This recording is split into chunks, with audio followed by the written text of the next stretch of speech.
Hey guys, welcome back to this channel. In this video I'll be showing you guys how you can free up some storage on your iCloud. So go to your settings, go to Apple ID, and go to your iCloud here.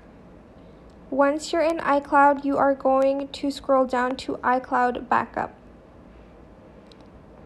Then if there's phones here, you're going to delete the old phones that you have backed up. You're also going to go to your photos as well, and you're going to delete photos that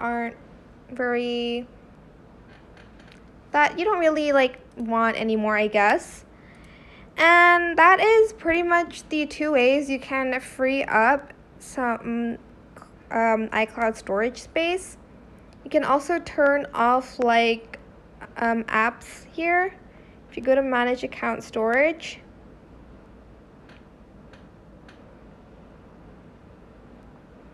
you can turn off some apps as well here. But that is it. I hope it was helpful for you guys. Don't forget to like, comment, share, and also subscribe to this channel if you haven't done that already. If you have any more questions about this video, just leave it in the comment section down below. I will try my best to answer them all for you guys. And if you found this video helpful, please click the thanks button as well. That is it for this video. Thank you so much for watching. Bye!